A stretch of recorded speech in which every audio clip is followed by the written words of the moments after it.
கடந்த அத்தியாயத்துல தெனாலிராமனுக்கு மரண தண்டனை விதிச்சிருந்தாங்க. அவரு அந்த மரண தண்டனையிலேருந்து எப்படியோ தப்பிச்சு அவர் வீட்டுக்கு போயிட்டாரு. இப்போ கடைசியா தெனாலிராமனோட ஆவி அந்த நகரம் ஃபுல்லா உலாவிக்கிட்டு இருக்கு.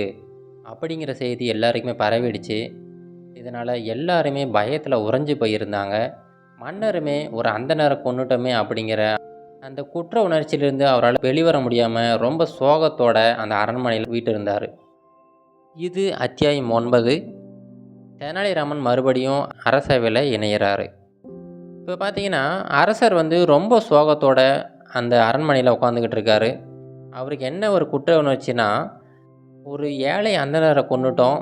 அந்தணரை கொல்றது வந்து ரொம்ப பெரிய ஒரு பாவச் செயல். நாம் செஞ்ச இந்த பாவச் செயல்னால நம்ம நாட்டு மக்களுக்குமே ஏதாவது பாதிப்பு ஏற்பட்டுருமோ அப்படின்னு சொல்லிட்டு அந்த பயத்தில் தான் அவர் உட்காந்துருக்காரு. இதுக்கு ஏதாவது பரிகாரம் இருக்குமா? இப்போது தெனாலிராமனோட ஆவி வந்து எல்லாரையும் பயமுறுத்திக்கிட்டு இருக்கு. இப்போ அந்த ஆவியை வந்து எப்படியாவது அடக்கி ஆகணும். இப்போ இந்த 2 விஷயத்துக்கும் ஏதாவது ஒரு பரிகாரம் கிடைக்காதா அப்படின்னு சொல்லிட்டு ரொம்ப ஏங்கிக்கிட்டு அந்த அரண்மனையில் உட்காந்துக்கிட்டு இருக்காரு. பக்கத்தில் பார்த்தீங்கன்னா தாத்தாச்சாரியும் உட்காண்ட்ருக்காரு. மற்ற அமைச்சர்களுமே ரொம்ப அமைதியாக உட்காண்ட்ருக்காங்க.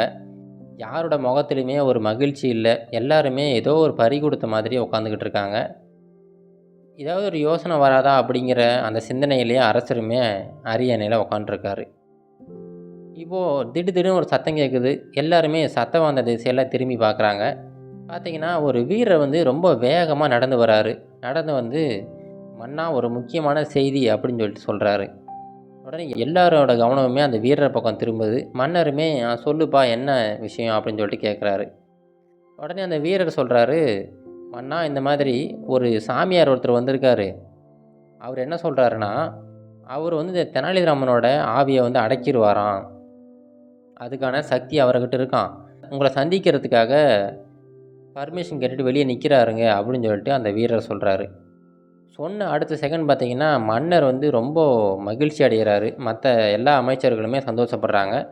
சரி, எப்படியோ நம்மளுக்கு ஒரு தீர்வு கிடைச்சிருச்சு அப்படின்னு சொல்லிட்டு மன்னர் உடனே, "சரிப்பா, நீ உடனே போயிட்டு அந்த சாமியாரை கூட்டிகிட்டு வா. நான் அவர்கிட்ட பேசணும்" அப்படின்னு சொல்லிட்டு சொல்கிறாரு. உடனே வேக வேகமாக அந்த வீரர் போயிட்டு அந்த சாமியாரை கூட்டிகிட்டு வராரு. அந்த சாமியார் பார்த்தீங்கன்னா, ஒரு காவி உடை அணிஞ்சிருக்காரு. ருத்ராட்ச மாலைகள் வந்து அவர் கழுத்தில் ஒரு 2, 3 மாலைகள் போட்டிருக்காரு. கையிலையுமே ஒரு ருத்ராட்ச மாலையை வச்சுக்கிட்டு இருக்காரு. பெரிசா பட்டை போட்டிருக்காரு. எல்லா கைகளில், கால்கள் எல்லா பக்கமும் பட்டை போட்டிருக்காரு. பார்க்கவே ரொம்ப ஒரு தெய்வீகமான ஒரு மனிதராக தெரிகிறாரு. தாடியெல்லாம் ரொம்ப பெரிய தாடியாக வளர்த்துருக்காரு. மன்னருக்கு வந்து இவரை பார்த்த உடனே ஒரு நம்பிக்கை வந்துடுச்சு. சரி, நம்மளுடைய பிரச்சனையை இவர் கண்டிப்பாக தீர்த்துருவார் அப்படிங்கிற ஒரு நம்பிக்கை வந்துடுச்சு. உடனே மன்னர் வந்து, "ஐயா, நீங்கள் வந்து தெனாலிராமனோட ஆவியை அடக்கிறேன்னு சொன்னீங்களாம். அந்த விஷயம் நான் கேள்விப்பட்டேன். நீங்கள் கண்டிப்பாக அந்த வேலையை செஞ்சு கொடுங்க. உங்களுக்கு என்ன தேவையோ அதை நான் செய்கிறேன்" அப்படின்னு சொல்லிட்டு மன்னர் சொல்கிறாரு. இப்போது அந்த சாமியார் சொல்கிறாரு, "மன்னா, நான் வந்து கண்டிப்பாக தெனாலிராமனோட ஆவியை வந்து அடக்கிடுறேன். அதுக்காக நான் என்ன கேட்டாலும் கொடுப்பீங்களா?" அப்படின்னு சொல்லிட்டு மன்னர்கிட்ட கேட்குறாரு. இப்போ மன்னர் வந்து எடுத்த உடனே எல்லாத்தையும் கொடுத்துட முடியாது இல்லைங்களா? உடனே அவர் யோசிச்சுட்டு, "ஐயா, நான் என்னால் முடிஞ்ச எல்லா உதவியுமே நான் செய்கிறேன். ஆனால் என்னுடைய மக்களுக்கும் என்னுடைய நாட்டுக்கும் எந்த ஒரு இடையூறுமே செய்யாத அந்த விஷயங்களை மட்டும் தான் நான் செய்வேன். அதுக்கு நான் உத்தரவாதம் தரேன். இதை தவிர்த்து நீங்கள் என்ன வேணாலும் கேளுங்க, நான் செய்கிறேன்" அப்படின்னு சொல்லிட்டு மன்னர் வாக்குறுதி கொடுக்குறாரு. உடனே மன்னர் வந்து இன்னொரு ஒரு உதவியுமே கேட்குறாரு. அது என்னென்னா, "ஐயா, நீங்கள் வந்து ராமனோட ஆவியை வந்து அடைக்கிறேன்னு சொல்லிட்டீங்க. அது எனக்கு சந்தோஷம்தான். நீங்கள் எனக்கு இன்னொரு விஷயமும் செஞ்சு தரணும். அது என்னென்னா, நான் வந்து ஒரு அந்தணரை கொன்னுட்டேன். அந்த பாவத்தை எப்படியாவது நீங்கள் வந்து பரிகாரம் பண்ணி எனக்கு சரி பண்ணி கொடுக்கணும். நான் செஞ்ச இந்த பாவச் செயல்னால் என்னுடைய நாட்டு மக்கள் எல்லாருமே பாதிக்கப்படுறாங்க. எல்லாருமே பயத்தில் உறைஞ்சு போய் கிடக்குறாங்க. இதுக்கு நான் கண்டிப்பாக இதை பரிகாரம் பண்ணி ஆகணும். நீங்கள் இந்த 2 விஷயத்தை மட்டும் செஞ்சு கொடுங்க. உங்களுக்கு நான் என்ன வேணாலும் செய்கிறேன்" அப்படின்னு சொல்லிட்டு மன்னர் வந்து வாக்குறுதி கொடுக்குறாரு. உடனே அந்த சாமியாருமே, "கண்டிப்பாக மன்னா, நீங்கள் சொன்னதே எனக்கு போதும். நான் கண்டிப்பாக ராமனோட ஆவியை வந்து அடக்கிடுறேன். அது மட்டும் இல்லாமல் நீங்கள் சொன்ன மாதிரி இந்த அந்தணரை கொன்னதுக்கான அந்த பாவத்தை வந்து போக்குறதுக்கான பரிகாரமும் நான் செஞ்சு கொடுக்குறேன்" அப்படின்னு சொல்லிட்டு அந்த சாமியார் வந்து வாக்குறுதி குடுக்குறாரு. சரி உடனே இப்போது எங்கே இந்த பரிகாரங்கள்லாம் செய்யலாம், இந்த பூஜைகள்லாம் எங்கே செய்யலாம் அப்படின்னு சொல்லிட்டு அப்படியே காரசாரமா டிஸ்கஷன் போயிட்டுருக்கு. பக்கத்தில் பார்த்தீங்கன்னா தாத்தாச்சாரி இருக்கார். அவர் என்ன சொல்கிறாருன்னா, இங்கே பாருங்கள், இந்த ராமனை வந்து பக்கத்தில் ஒரு காடு இருக்குது, அந்த காட்டில் வச்சு தான் கொன்னுட்டாங்க. இப்போ என்னென்னா அந்த காட்டு பக்கத்துலேயே ஒரு சின்ன கோவில் ஒன்று இருக்குது. நீங்கள் என்ன பண்ணுங்கள், அந்த பூஜைகள் எல்லாத்தையுமே அந்த கோவிலில் போய் வச்சுங்க அப்படின்னு சொல்லிட்டு சஜஷன் கொடுக்குறாரு. இவர் என்ன நினைக்கிறாருன்னா, இப்போ தெனாலிராமன் உயிரோடு இருக்கும்போதே பெரிய பிரச்சனை கொடுத்துக்கிட்டு இருந்தார் இவருக்கு. இப்போ வந்து அவர் ஆவி ஆகிட்டார். இப்போ ஆவியாக இருக்கும்போது தேவையில்லாமல் இப்போ அங்கே அரண்மனையிலே பூஜை பண்ணோம்னா, இப்போ ஆவி அங்கே வந்துடுச்சுன்னா என்ன பண்ணுறது, அது ரொம்ப பெரிய பிரச்சனையாக போயிடும் அப்படின்னு சொல்லிட்டு ரொம்ப பயப்படுறாரு. அதனால் இவர் என்ன சொல்கிறாருன்னா, சாமியார்கிட்ட நீங்கள் வந்து அந்த கோவிலில் போய் பூஜைலாம் வச்சிங்க அப்படின்னு சொல்லிட்டு சொல்கிறாரு. உடனே சாமியாருமே சரிங்க அப்படியே பண்ணலாம், ஆனால் எனக்கு அதில் உடன்பாடு கொஞ்சம் கம்மி தான், நம்ம பூஜைகளை இங்கேயே வச்சுக்கலாமே, அரண்மனையிலே வச்சுக்கலாமே, இதில் என்ன தவறு இருக்குது அப்படின்னு சொல்லிட்டு இவர் விவாதம் பண்ணுறாரு. இப்படி மாற்றி மாற்றி 2 பேரும் பேசிக்கிட்டே இருக்காங்க. அந்த சமயத்தில் சாமியார் என்ன சொல்கிறாருன்னா, சாமியார் வந்து மன்னர்கிட்ட, மன்னா அதாவது நீங்கள் செஞ்சது என்னென்னா, இந்த நாட்டுக்கு ஒரு நன்மை பயக்கிறதுக்காக ஒரு உத்தரவு போட்டீங்க. இப்போ நாட்டோட நன்மைக்காக தான் ஒரு மனிதரை வந்து கொன்றுருக்கீங்க. இது வந்து எந்த விதத்தில் பாவச் செயலா மாறும்? இதுக்காக நீங்கள் இவ்வளோ வருத்தப்படுறீங்க, இவ்வளோ பயப்படுறீங்க, எனக்கு ஒன்றும் புரியல அப்படின்னு சொல்லிட்டு அந்த சாமியார் கேட்குறாரு. மன்னர் வந்து இதுக்கு எதுவும் சரியாக பதில் சொல்ல முடியல. ஆனால் தாத்தாச்சாரி வந்து, அதெல்லாம் நீங்கள் சொல்லக்கூடாதுங்க, இது வந்து ஒரு பாவச் செயல் தான், நீங்கள் இதுக்கான பரிகாரத்தை மட்டும் பண்ணி கொடுத்துட்டு போங்க, ஏன் தேவையில்லாத கேள்வியெல்லாம் கேட்குறீங்க அப்படின்னு சொல்லிட்டு சாமியாரவே அடக்குறாரு. சரின்னு சொல்லிட்டு சாமியார் எதுவும் பேசலை. அதுக்கப்புறம் அதோட அந்த பேச்சை நிப்பாட்டிக்கிட்டாரு. இப்போ கடைசியாக எந்த இடத்துல தான் பூஜை பண்ண போகிறீங்க அப்படின்னு சொல்லிட்டு மன்னர் கேட்குறாரு. இங்கே அரண்மனையில் பண்ண போகிறீங்களா, இல்லை பக்கத்தில் இருக்கிற அந்த கோவிலில் பண்ண போகிறீங்களா, எந்த இடத்துல பண்ணுறேன்னு சொல்லுங்கள், நீங்கள் சொன்னீங்கன்னா அந்த இடத்துல எல்லா ஏற்பாடும் பண்ண சொல்லிடுறேன், உங்களுக்கு தேவையான எல்லா பொருட்களும் அங்கே கொண்டு போய் சேர்த்துட்றேன் அப்படின்னு சொல்லிட்டு மன்னர் சொல்கிறாரு.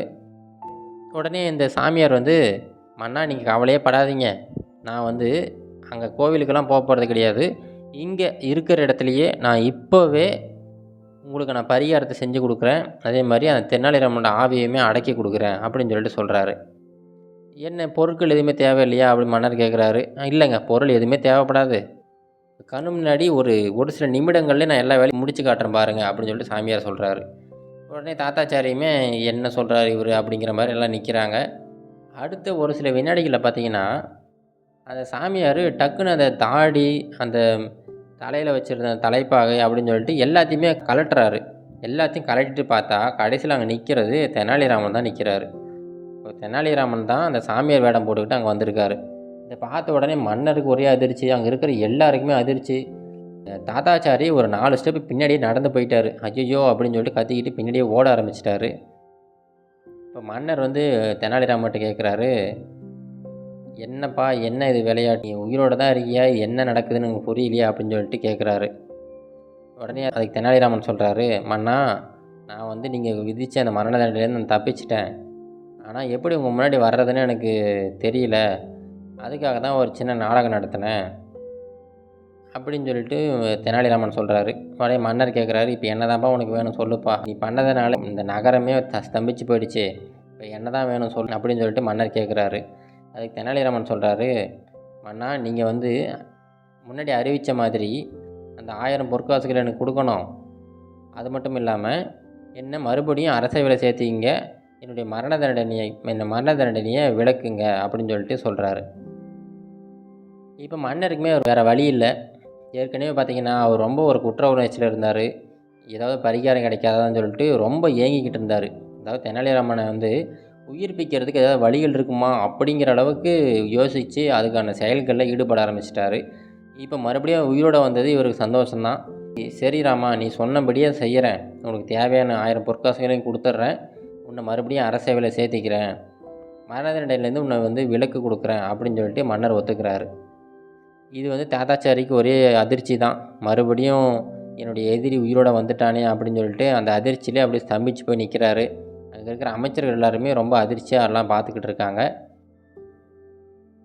இப்போது தெனாலிராமனுக்கு மகிழ்ச்சி தான், ஏன்னா அவர் நினச்ச மாதிரியே அந்த 1000 பொற்காசுகளுமே அவருக்கு வந்துருச்சு. அவருக்கு மரண தண்டனையுமே நீக்கிட்டாங்க, மறுபடியும் அரசவையில் சேர்ந்துட்டார். இதோட நம்ம இந்த அத்தியாயத்தை முடிச்சுக்கலாங்க. இப்போ அடுத்த அத்தியாயத்தில் மறுபடியும் தெனாலிராமன் அரசவைக்குள்ளே வந்ததுக்கப்புறமா என்ன நிகழ்வுகள்லாம் நடந்துச்சு அப்படிங்கிறத ரொம்ப சுவாரஸ்யமாக நம்ம கேட்கலாம். இது கரேஜ் டு ஆக்ட் மோட்டிவேஷன் கதைகள்.